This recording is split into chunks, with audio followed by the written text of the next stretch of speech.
We do. We have a special guest. Give me 1 second and I'm going to make him magically appear.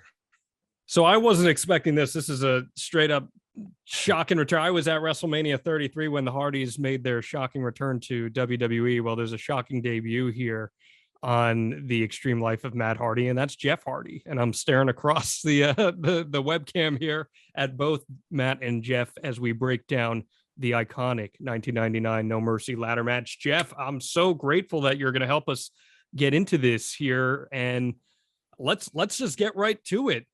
Immediately, you guys go after each other, the two teams, and Matt gets hung up in the ropes right away, right out of the onslaught. Is that because of nerves? Is that a fluke? What's the deal there? Basically, you rarely see two guys hitting the ropes at the same time. And this is why, because Jeff hit it half a second before I did. So the rope was still pushed back as he was hitting it. So when I went to lay my body and neck against the rope, it wasn't there. So I went underneath. So it was one of those things. And I remember for me, it was very frustrating. Like, oh my God, this thing just started and it's already like, I've already screwed up. And it was one of the greatest lessons that I always tried to really make sure to teach myself or be comfortable with myself, that like things don't have to be perfect. Like life in general, life doesn't have to be perfect. It just has to be lived, and you have to always try your best. In that ladder match, even though that was like a mistake right off the jump, you know, it wasn't a big deal in the big scheme of things. I said, just keep your confidence and keep moving forward. You know, so it was one of those things like, you know, it happened, and it's funny looking back. I remember you tell some pretty good jokes about it, right? Yeah, it's science, you know, or mathematics, you know, you should know that, but thank God it wasn't me. That was for, it worked out the way it did, and that's the past. Yeah. I mean, it'd probably been better because like if I would have hit it first and his neck would have went through, it would have looked like super cool. You know, with me, not so much. Him, it would look super cool always. But yeah, that was basically it. He hit the ropes right before I did, and then my head went underneath it, and I jimmied myself. And God, we had so many laughs off that. Me and Christian laugh about it all the time. So you guys are working, and I was watching this so intently, and I noticed it immediately. The pace is off the charts. Like there's that term that wrestlers use all the time, or saying, I should say, like, got to get all your shit in. And it like very much feels like that at the beginning here. We got to get to this. We got to get to this. Was it important to establish a pace that people can expect for this kind of match? Because they'd never seen anything like this. Yeah, I think about for us, we didn't have in mind like establishing a certain pace. We wanted to establish from a standpoint that we wanted to get the ladders, and we wanted to put the ladders underneath the bag of money so we could win the match. You know, winning the match is something that is very important, especially it is key and kind of the nucleus of your entire psychology of whatever the match may be. So going back and watching it, and I've watched this match a few times in the last couple of days, our psychology was really strong. In the beginning, when we go back and forth with Edge and Christian, we shut them down. We go after the ladders. They come out and stop us before we get to the ladders.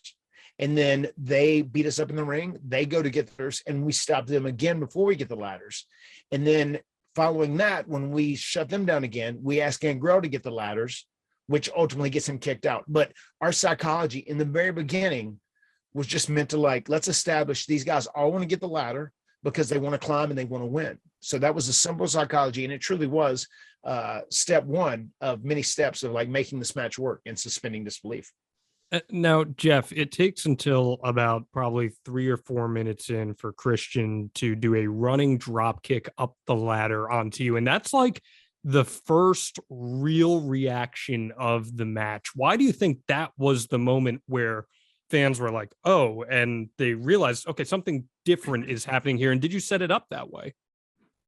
Yeah, I think we all did. And speaking about pace, they were always like so good at that as far as making things build until the very end, the very climax of it all. But like when Christian gave me that drop kick off of that incline ladder, that's when I knew this is going to be awesome. This is what we were born to do. This is why Willow and Surge had all those crazy ladder matches in Omega, because it's happening in front of the world right now. And I'm so pumped. And it built from there, and it was beautiful. And speaking of that, John, I just want to add like that is the first point. It's funny that you reference that, because ever since that match happened, that was the point where we said we had the audience, and we've always acknowledged that is where they started when they did that little tug of war with the ladder, and Christian backed Jeff into the corner and did the drop kick. That was the first big pop where people like really obnoxiously popped and reacted. And you know, that continued to build on throughout the match. And the first standing ovation was your where you did the leg drop over the ladder. Oh, we'll You know, get we to used that. as a catapult, which was amazing. It was Which, amazing, and I can't wait to get into that. But Yeah. the thing is, and it's so important that we don't jump to that though, Matt, because yes, for as much as they pop at the beginning for that spot by Christian there, drop kicking Jeff, they come back down again. And you guys are, it's almost like a tug of war with the audience in a way here. You end up getting power bombed off the ladder by Edge. And then Jeff hits a missile drop kick to Edge on the ladder. And my only question after watching that, seeing how the landings happened, was how grateful were you that WWE changed the rings not that long before this? very grateful, because I will tell you, we worked in those hard rings, and it's easy to understand why Shawn Michaels was forced to get back surgery, especially because he was a guy who took a lot of bumps. Those rings were brutal. They were like concrete, but they weren't built for guys like us. They weren't built for the current generation of pro wrestlers. They were built for, you know, Earthquake and Typhoon and, you know, Hogan's and Andre the Giant. Sure. They were built for giant, not for people like you guys. and so they were built for guys that were 6'7", 6'8", 350, 400 pounds. No, for people like us, they were built for guys who were giants, which were in the 80s kind of like what dominated WWE. You know, and now as the business, you have smaller guys, and we in the large stand age, you know, but it was nice to have guys who actually feel a little more safe and bump a little more easily. Yeah. And now you guys can do crazy stuff like what Jeff then did. And that is the leapfrog leg drop, which sees him stand on the top rope and leapfrog over a standing ladder. And it's insane. It is insane. And even though I've seen it many times since from other people, you know that this was groundbreaking. And JR is saying how he's never seen anything like that to this point. It's the first standing ovation that we get out of this match. Jeff, I can't even imagine how much that hurt. But what was the high that you were feeling from your adrenaline after you hear the crowd react like that? Yeah, it doesn't hurt until the adrenaline wears off. You know, in the moment, you can see me go like this. And I think that was the moment I felt the energy, the adrenaline those people were providing me with. And that's when I knew we had made it. We were onto something extremely beautiful and with some longevity in it, hopefully. And we were onto something, so great. And I knew that in that moment. It gives me goosebumps now remembering that young Jeff Hardy and what I did that night. I was watching it, and not long after this, Edge hits a flatliner on Jeff. And I don't know if any of you guys could see this happen. I was like micro watching this match, but after he hits that flatliner on you, Howard Finkel is seen in the shot, and his like hands, his head is in his hands. He's shaking his head. Are you guys cognizant of the reactions of your coworkers who are like there ringside watching all of this madness unfold? No, not in that environment, you know, but considering it's a match with these inanimate objects of ladders in it and they're flying all over the place, we're just definitely trying to make sure we're staying safe and not letting any other human being or any other person fall on us when we're in a very unsafe position. One thing I want to say, whenever Jeff did that leapfrog over the ladder and like used it as a springboard, more or less, that moment where there was a standing ovation, something that really sums him up as a performer in so many ways. He has such this natural ability, and he's one of the best sellers, one of the best people to ever react to a crowd. I mean, that moment where he fires up, you could see the crowd fueled his fire up and that energy. And there's very few people in the business that feel stuff from a crowd and like actually bond with the crowd better than he does. He does that so well. And that moment was so special because that was a moment where like, whoa, something special is going on here. I mean, that was really a very special moment in the match. Was that your guys' first standing ovation? I believe it had to be, right? I would imagine it was the first standing ovation, you know, and it really snowballed from that point on throughout the rest of the match. I mean, because we had done things in the past where we'd obviously got big pops. I know, like, even when we came down our debut after we were under contract, when we defeated Kai and Tai on a live heat. Like the crowd was like super excited and clearing and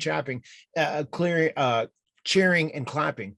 And I know there were different times where the people really did pop big for us, but like we had just never been looked at as like at that level pioneers or like breakthrough performers at that level yet. And that was one of the first times where we were starting to change the way people perceived us.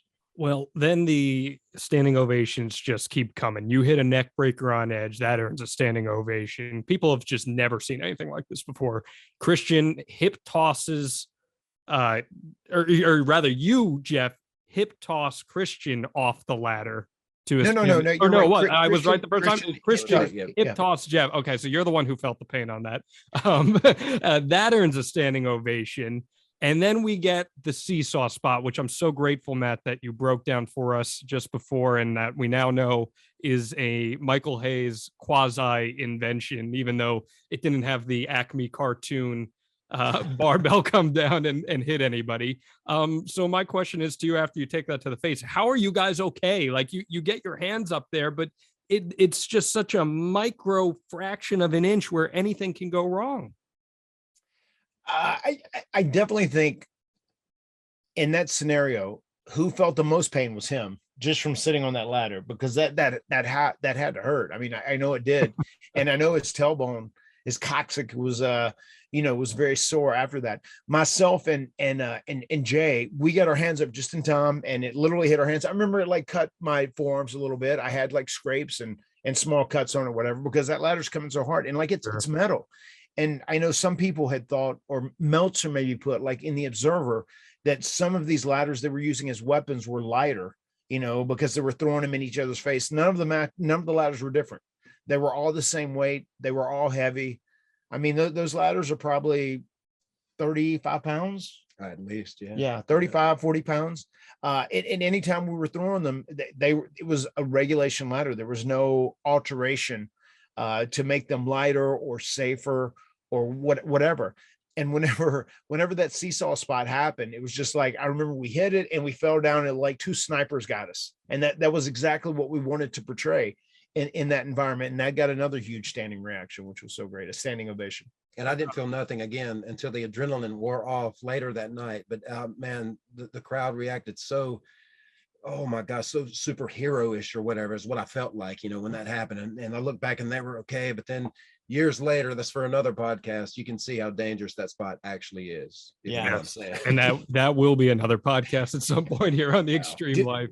Do you have anything like as far as like creating that spot and thinking about it that you want to share? That I honestly can't. I give everybody credit. I don't know if it was my idea, like the original, or our idea, something we did before. I can't remember. I remember whenever you formed it in Stanford, we built the slingshot apparatus. Where one was open on the ground and the other one was closed, obviously, and one end just a seesaw was on the mat, so it was a seesaw.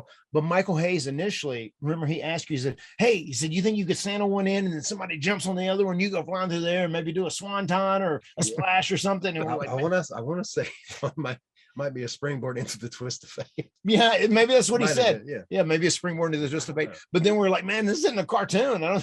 We can't do that. He weighs 220 pounds. And then we realized that if someone jumped off and either stepped or sat, and I remember you totally committed to sitting. You're like, no, I'm going to make sure I'm going to put my ass on like a leg drop, because like if you stand on it, you might not hit it flush. Yeah, exactly. And it might not come up with the same amount of momentum. And you committed to that, like you were just going to sit on it. And I remember that is when we kind of all brainstormed and created the idea. But it initially started once we built that apparatus. Michael Hayes threw that cartoon suggestion out, like you were going to slingshot somebody and they were going to go to the moon. But my ass landed perfect in the last two rungs, the top of the ladder and that first rung from the top. It landed perfectly in there. So it was, it went so like flawless. And then after that, the Roadrunner runs by, meet me. Yeah. And then, here off the cliff, I stay in the air for a little bit, and then I fall. Well, then we get the, no pun intended here, the Wile E. Coyote cam, as the two ladders are both set up at some point not long after this. All four of you are climbing on separate ladders. There's a double crotch spot, and that's another standing ovation. This is the loudest one yet. I have to ask, because this was not the only time we'd see him do this, is Jay, or Christian, the greatest rope croucher in the history of pro wrestling? Because That guy's got it down like an art. He's second to me. Okay, gotcha. He didn't Well, call for me to do it. He is really good at it though. You That was take a really hard spill to the outside off of that.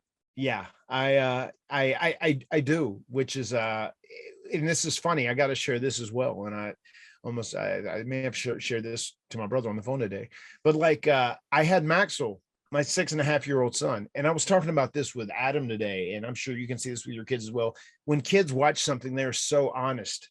You get such a genuine reaction, right, to what it is. Like if they don't like it, they're just not going to like it.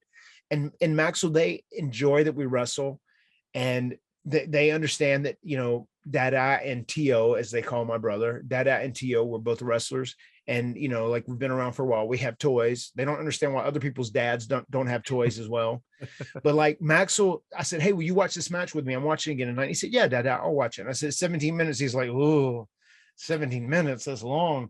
And then he sat back and watched it. And then as it started going on, whenever you did that drop kick and you drop kick Edge off the ladder, as we talked about, and he said, that was awesome, Tio. Like for him to actually react to that as we're just sitting back watching it on an iPad, right? And then when we do that double down and I do the spill, he said, oh my God, Dada, you were spinning all the way to the floor. And it was just so to hear that, like he got involved.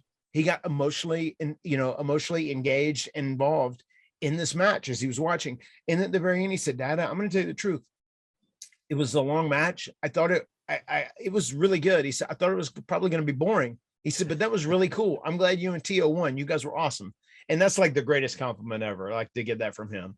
So that was so cool that those couple things, even when you're talking about that 4-way down and me going out of the ring, that definitely stood out to him. The drop kick did, the slingshot, the seesaw spot stood out to him. Some of the obviously marquee spots really caught his attention, but it was so cool to share that moment with him. And then Maxwell said 4 2/4 stars after that, and took it from there.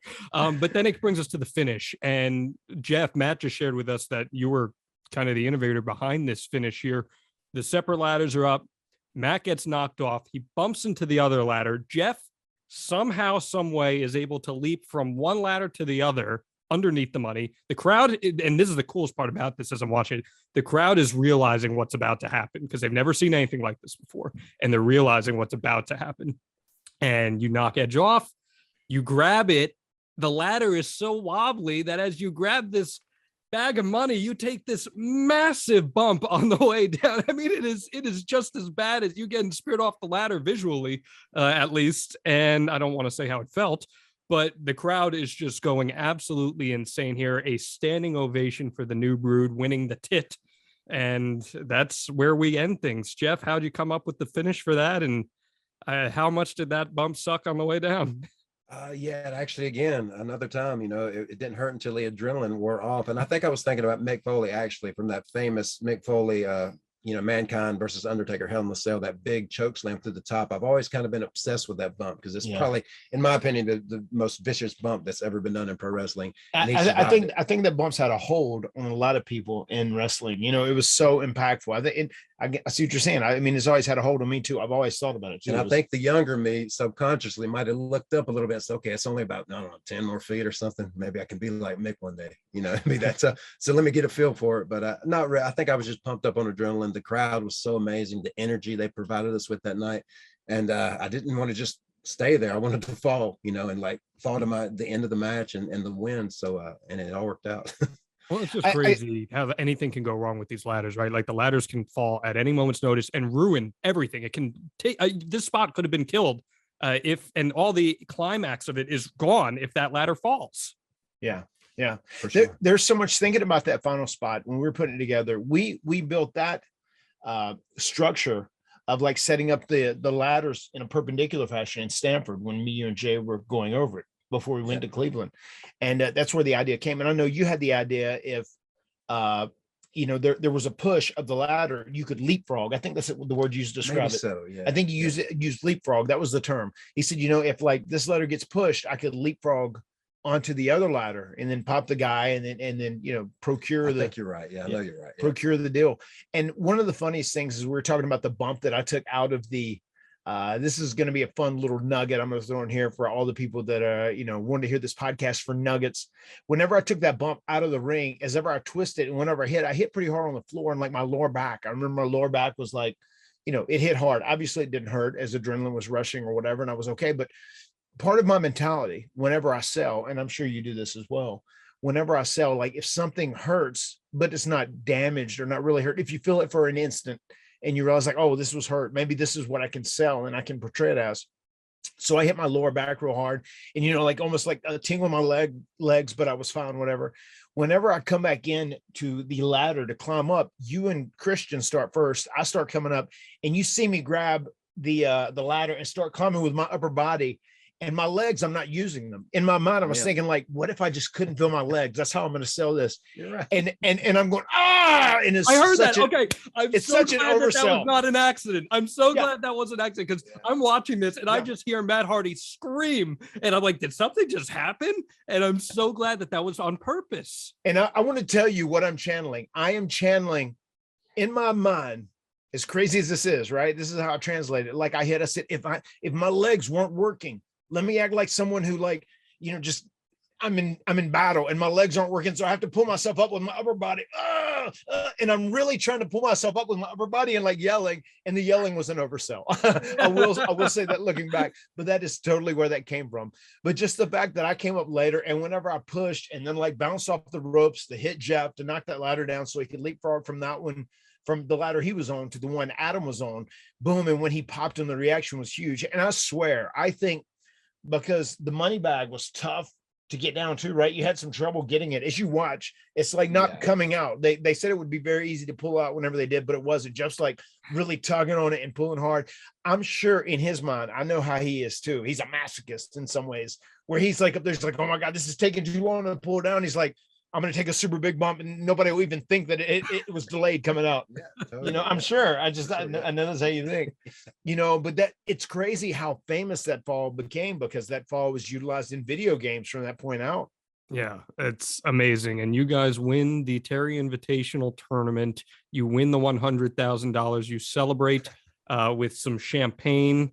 Afterwards, Jeff takes a sip. Matt just throws it everywhere, and I want to make one point about this match. Watching it, for as exceptional as it was, and Matt, you and I kind of texted about it last night as we were going over the show. I understand that it was Jerry Lawler's shtick to be all obsessed with the women at this time, the puppies, all that fun stuff. That's what people associate. Jerry Lawler's a legend, all that. I mean, that has to be said. And we didn't even really talk about Terry that much here, but Terry's got a great reputation in the industry as well as just a good person. And, it was just so fascinating to me that as this historic match is clearly unfolding in front of us, Jerry just keeps going back to talking about Terry. And it's distracting for me as a viewer from what is happening, especially as Jim Ross, who's the GOAT, is sitting there telling you like this, I've never seen anything like this. This is amazing. Do you have any thoughts on that in watching things back? I was just going to say, I feel like the reason Jerry was put in that role, obviously we talked about how the Attitude Era was much more entertainment driven, whatever. I feel like Jerry was there to be like a humor or comedic relief for like casual fans watching the show and say things like a creepy middle-aged man would, in so many ways. Did he overdo it? Probably so, because I'd watched this a few times just to, once again, jog my memory, refresh my memory. So yes, I do think he overdid it. I don't mind the fact that he did it some, but I feel like you, John, especially, you are like the current pro wrestling fan and you understood it. And being younger at that time, you already had the mentality of like, no, these guys are busting their asses. They're working really hard. Let's treat this as serious. And I get that. And I'm sure there are a lot of fans that did. I would imagine most people who view the business super serious, guys who would write, newsletters, I'm sure they did as well. I'm sure it was too much for them. But the current generation of fans, especially the AEW fan base, they take things a lot more serious. Sure. They're not looking for entertainment or like bullshit, and I'm all about entertainment bullshit. I did Broken Matt Hardy, so I totally get that. It's a little bit of a different vibe, obviously, but I feel like that's why Jerry Lawler was there, and he may have been produced to keep harping on Terry over and over, but just for the entertainment aspect and for casual fans to find it funny or humorous. Yeah, well, 6.5-year-old, 7-year-old John Alba learned it the hard way when he asked his mother about poontang pie because The Rock told him to. So that was not necessarily the best. But I want to go into Meltzer's review of the match. I'm not going to read the entire thing, just some things that I picked up from it. Second sentence immediately, he says it's a must-see match because if any of these guys make it to the top, it'll be remembered as their first great match, which I just thought was super prophetic and really cool looking back in hindsight. And I mean, when you hear something like that, that's got to make you guys smile in some way, right? Yeah, I mean it definitely does. And the few times I've met Dave Meltzer, he's been great. He's been really cool anytime I've ever interacted with him. And I know he is like regarded as the leader in the industry as far as being someone who analyzes the business in a very serious fashion from all facets, from all aspects. So the fact that Meltzer said that about us, and he was truly right. And if you look at wrestling as it changed, especially just starting there, this was the building block, our tag team ladder match, which led to the tag team table match with the Dudleys, which ultimately led to the triple threat ladder match and the whole TLC craze. I mean, that whole genre of wrestling kind of it made wrestling explode, and it became a genre that was going to be a staple in wrestling forever.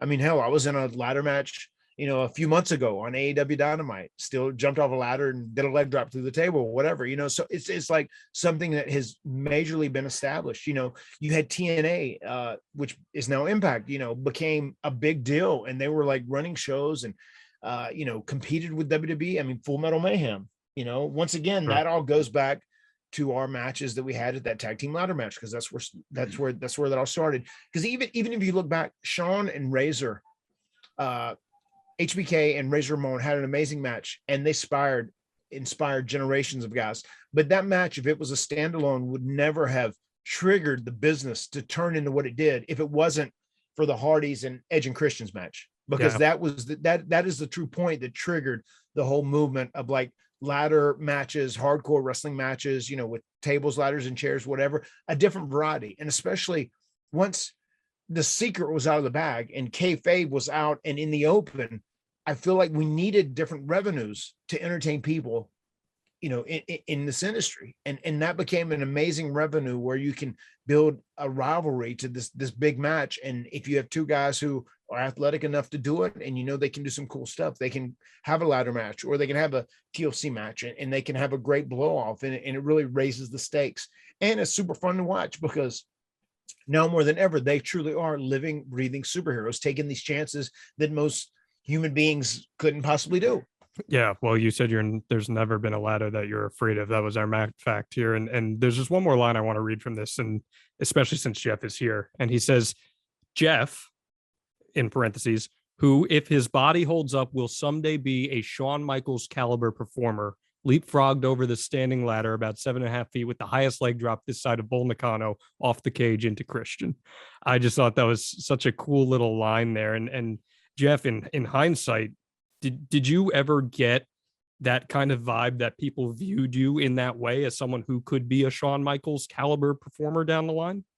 Totally, I think so, because I've always said, since I was like crazy young, since the Shawn Michaels Razor Ramon ladder match, which inspired us tremendously, influenced us like to do those Willow versus Surge matches at the fairgrounds, at the armories, wherever. But yeah, I've heard that a lot, but I've also said it more that who's your favorite wrestler, Jeff? HBK. He can do everything, a little bit of everything. And so I kind of like to think I can do a little bit of everything, but that's not true. I think I'm more of a stunt man instead of a pro wrestler. I'm more of a moment guy instead of a storyteller. But man, what a huge compliment. That young Jeff Hardy. I mean, if I would have heard that back then, I would have been over the moon probably, but hearing it now 20 years later, it's like, oh wow, I really don't care. But oh my gosh, so special. So something when you say that, John, that really stands out to me is like Shawn was amazing when he would sell. And I felt like that's where a lot of the money and equity was in Shawn whenever he would sell, and the way he would sell things and the way he could take bumps that were so unique, so crisp, so good.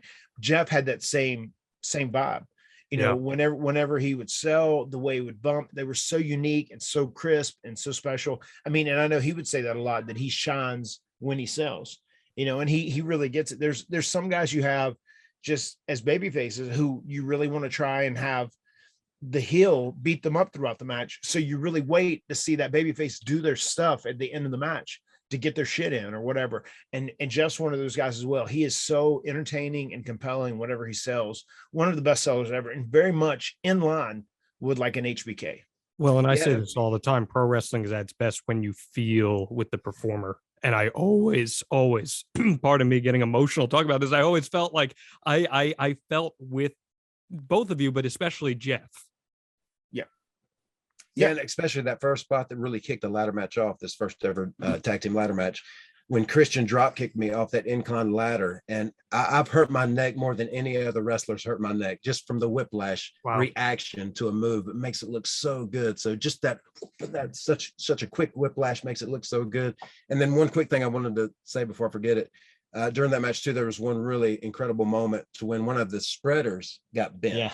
Not hinges, but a spreader. Correct? Yes, I looked up that terminology today. We always called the spreaders between the ladders hinges, and I actually Googled it and looked it up today. It's called a spreader officially, but there's a moment in that match where Jeff is put in between the ladder, and they are doing like the 10 count of closing the ladders on him, and that was an idea that we came up with in Sanford as well. I remember, but we needed that ladder later in the match to be set up so that we could both go off of it and bump and whatnot.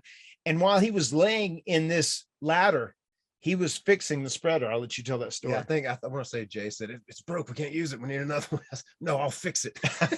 And you can see me trying to bend that thing, which is really tough. But I finally got it to where it was usable to do the spot. But yeah, I said no worries, I'll fix it. There wasn't enough forward thinking at the time that you would need other ladders potentially. Exactly. Yeah. Well, there were other ladders outside, but I feel like it would have hurt our flow and our storytelling. And once again, I said in the beginning, the psychology of this match is to like, people know there's 4 guys, they have a ladder match, and this is an athletic contest. And to win, you have to climb up and pull down, the money bag, that has $100,000 in it. The fact that it's such an outlandish concept. And we really want to suspend everyone's disbelief so that they never, if they ever get caught in that moment of like, oh my God, this is so good. Oh my God, oh my God, oh my God. We wanted to keep that continuity alive.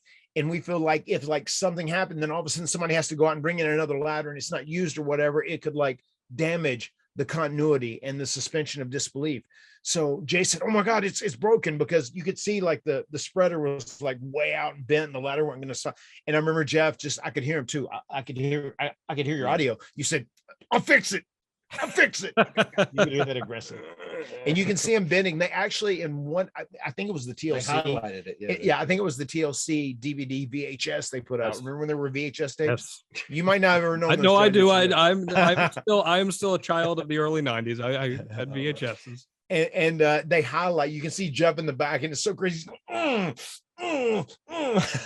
Just like using all his strength to like bend the spreader back straight so the ladder will erect once again. That is amazing. Now we did hear you talk about before.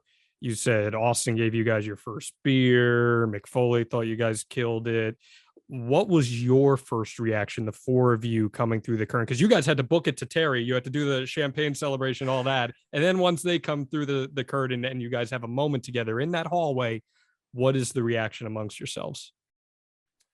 We knew it was special, especially with the way the crowd reacted. And I feel like whenever we came back through, when those guys came back, I feel like we had a little bit of a standing ovation backstage too. There were people that clapped for us. There were times I know after the triple threat ladder match and the TLC match where we'd come back through Gorilla and there'd be a standing ovation, and everybody be like, oh my God, that was great. That was great. But there was a small amount of the audience that knew we took a huge step in becoming bigger stars in that match. And we had a little bit of an ovation when we came back. And I remember thinking like, oh my God, this was a really good match. I'm so excited to watch it back. I hate that I fucking slipped underneath the rope and hit my nose, jam my neck, right? I jimmied myself, as Christian calls it. I jimmied my neck at the very beginning of the match. I said, but besides that, I was super happy with everything. It was practically perfect. And I feel like all 4 of us felt that way, speaking for myself. But how did you feel, Jeff? I felt the same way. Ditto, yeah. Brother. One other like really amazing thing is my wife was at UNC Chapel Hill at the time, and she was at a bar and she was watching that match with the people going crazy. These college kids watching WWE in a bar at UNC, and it was crazy that, oh my God, now we have two daughters. It's just amazing how things work out in the end. But yeah, I totally felt the same thing you felt. And it is, talking to Adam, talking to Edge today. He said Johnny Gargano was there live, and he was heavily influenced by that match. He was there live in the venue watching it. I know, that's obviously the Young Bucks are big fans of that match. There's so many guys that are in the business currently that go, oh my God, that match was so inspirational to us and motivated us to do so many things. Like, we want to be wrestlers like that, from watching the Hardys versus Edge and Christian. And I think that is so poetic, considering we were so inspired by, the HBK Razor Ramon match, that now we have inspired a generation, and we up the antes a little bit, because on top of the ladder match, there ended up being more, obviously, but this was the foundation of what became the TLC craze. And I'm glad that you said that there's the modern influence there, that these guys came up to you and had a chance to say these things to you. It's a big part of what this podcast is going to be. And as we go on through the weeks here, we're going to talk a lot more about influence and all that. But there's just a couple more things that I want to hit on in regards to this. What did Vince McMahon and Michael Hayes in particular have to say to you guys after this match? Michael came back through and gave us hugs. I do remember he was like super proud of us, because he was almost, there was times because he was our mentor. And when we first got used and we first had a legitimate chance to like be looked at as wrestling superstars, Michael Hayes mentored us, and he taught us more than anyone else ever has. We both owe Michael Hayes so much. And we often refer to him as our wrestling daddy, and he still would go by that term, but he hugged us. He nabes. Whenever you see us do nabes, that all is from Michael Hayes. He hit us with all that, and he told us how proud he was of us. You guys went out and you killed it. As far as Vince, I know Vince did like the match. I don't remember his instantaneous reaction. I'm sure he was running the pay-per-view, but I know later as time went on, he did love the match, and he was very appreciative and complimented us on it. Well, that match made him millions and millions of dollars going forward with the invention of TLC and everything from that. But since we're talking Vince McMahon, since we're talking money, I'd be remiss if I didn't bring this point up. This is also the night that Jeff Jarrett leaves WWF. And the alleged holdup that, if you go listen to My World, sounds a little different than the Fable runs. But Matt, you told me off air that you did have a little bit of an interaction with Jeff, especially after he just came back through the current, had all the flour over him from his Good Housekeeping match with China. Yeah, we were after Jeff on the card, and I remember Jeff Jarrett coming back, which he was always great with us then. We had a lot of tag matches with him and Owen, had a lot of fun. They were always very, very giving to us. And I'll never forget how he showed up late that day in just his gear. All his shit was in his car. He was in his gear, pulled up. He talked to Joni for a bit of time, put together the match, literally went out and did it, and then came back through. And as he came back through, he walked back as we were kind of going over last minute preparations and going over the game plan for our match. He said, all right, boys, you guys kill it. Have a good one. Be safe out there. He said, we'll see you down the road. And I remember he pulled his bags out, but he was just so happy, so jovial in his gear, has all the, all the shrapnel from the Good Housekeeping match on him, and walks through just happy as he could be. He had got his payday, whatever, and he was headed out to the next step, which ended up being WCW for him. But yeah, he was super cool, super friendly, super supportive. I was going to say, if rumor has it true, and Jeff's lying to us on My World, he escaped with a good $4 million over his shoulder. And maybe they used some of that money that you grabbed from the top of the ceiling there, Jeff, and shoveled it off to Jeff Jarrett. It should have been gold coins. Yeah. I think they did use some of that money, because there were actually in that bag. Do you remember inside that bag? It was a bunch of like pieces of paper, like cut up like money. It was there was like, so it would, I guess, have like the substance, it would almost have the feel of like money. There was a whole bunch of paper like cut up in the shape of, $100 bills, supposedly $1,000, Sure. $1 million bills cut up in that bag, so that's what was in that bag, actually, a whole bunch of paper. It was like super light. It should have weighed more, is why I said gold coins. Yeah, right. Better. Or rocks. Well, the next night on Raw is just about as memorable as the match, because it's the first time we ever see a segment like this on WWE TV, where the two teams from this match come out. You guys had just had this huge blow off to a tournament where you've been fighting each other for a month, and instead of your typical sneak attack or anything like that, there's a handshake of mutual respect. And it's a standing ovation. Maybe it's a little of a Mick Foley cheap pop setting things up for a standing ovation, but it happens. You get it. And Gangrel comes down, and Gangrel said that he was the only one who scored the previous night. And make of that what you will. All four of you guys jump in. You are no longer the New Brood. You are the Hardy Boys, and you do retain Terry's services for a little bit. What do you think about that segment in hindsight? Because that kind of broke down the walls of kayfabe a little bit and added a new dimension to all this. I think they were very smart, and I would imagine this is a Vince call. Vince read the room correctly following that match, and it's the new era of wrestling where fans were starting to dictate what they enjoyed more, and they were going to start dictating who gets over courtesy of their work rate, because like there are always times where WWE would kind of push someone and they would force or manufacture some sort of superstar on the fans, and sometimes they would buy into it. But we're getting at that period where enough people understand wrestling that they can't really manufacture a superstar. It has to happen organically. So that's what happened that night. You know, I think Vince knew that myself and my brother and Edge and Christian were going to be extremely respected. People dug our work ethic, and we did some groundbreaking stuff that night before. So he did that call to like shake hands and like have a mutual respect for one another. We were a mutual admiration society. And I think that was the correct call. And going forward, I actually pitched initially, well, this is another podcast as well, but like my idea was to have us together as a group and work against DX. And I wanted our group to be version 1 of the Hardys and Edge and Christian. And that's initially where I came up with the version 1 concept. And we were like the version 1 of the prototypes of wrestlers that you're going to see in the future.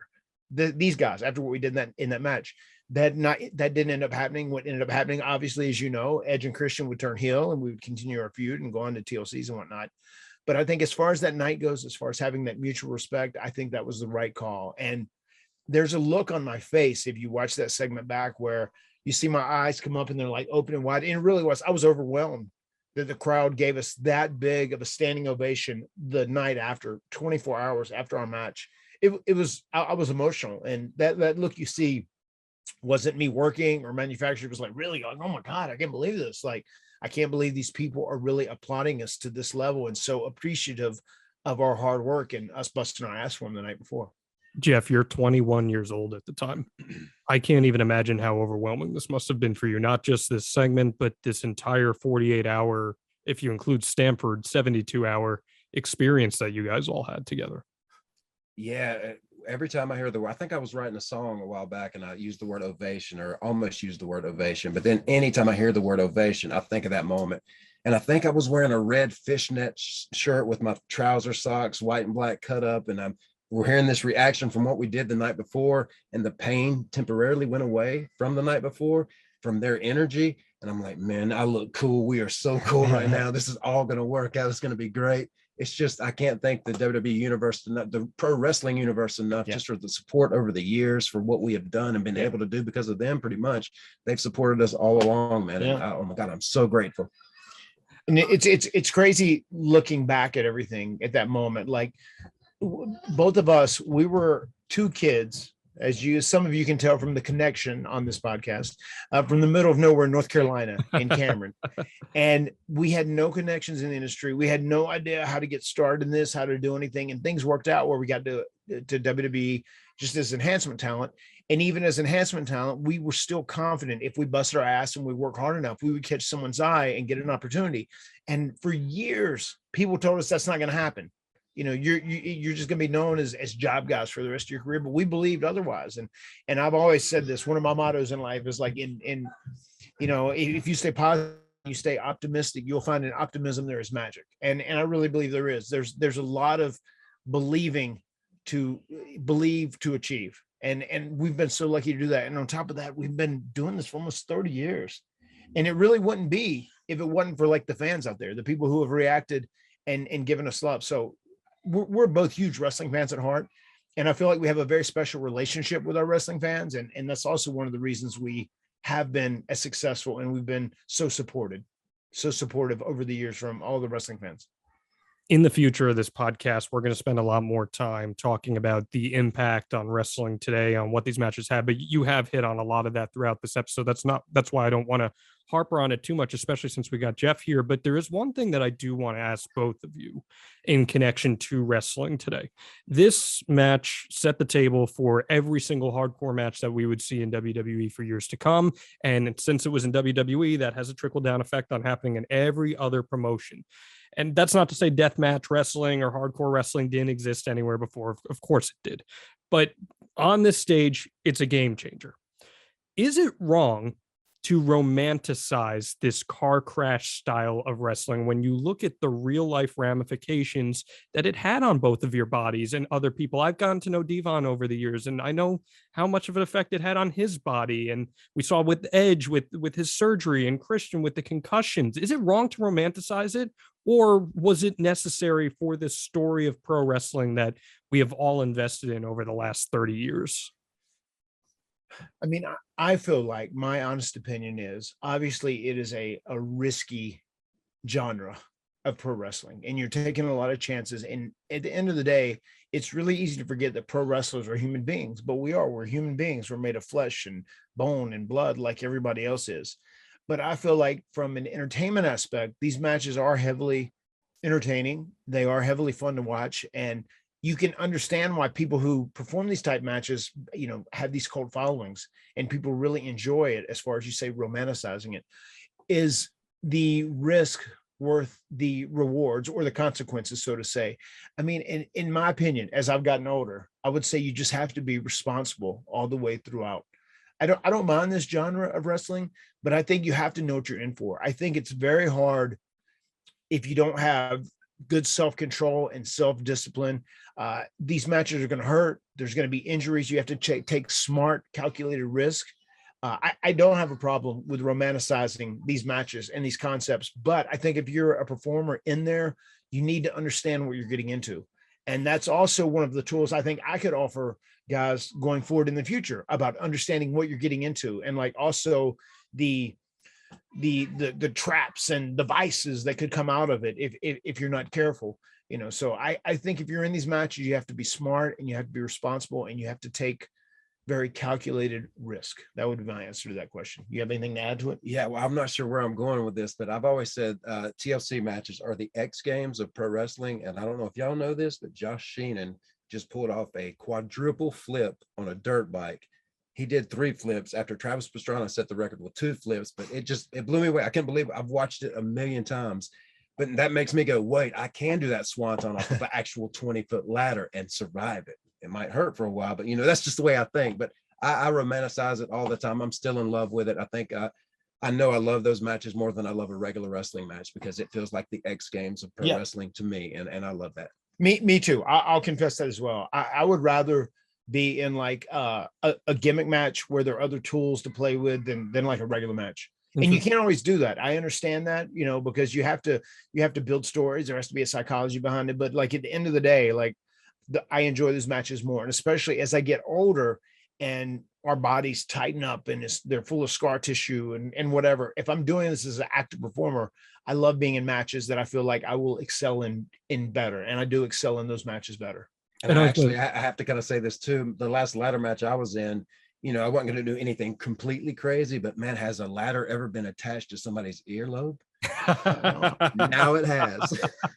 You got it. Well, I was going to say, Jeff, and I don't think I need to ask this now, because you said it earlier that you view yourself as a stuntman almost more than just a straight up pro wrestler. And I was going to say, is there a concern about cornering yourself as a niche wrestler when you're excelling in matches like this? But obviously with the success levels that both of you achieved, you were both able to break those barriers. And I'm so glad, Matt, that you gave those words of advice, because on a podcast like this, you're going to have fans, traditional fans listening, but there are going to be a lot of workers listening to this too, not just today's generation, but future workers and future performers. And I think those were all words that people can take to heart in terms of how to be safe in doing matches like this. Yeah, I do think it's important. I mean, in pro wrestling, like, bottom line is our bodies, my body, my brother's body, your body, John, built out of flesh and bone and blood, is not meant to be slammed on wood and steel multiple continuous times throughout nights for 4 nights a week, 5 nights a week, 10 nights a week. And it is not meant to like fall off 10 feet ladders. It is No. not meant to go through tables over. So these are all risks you're taking.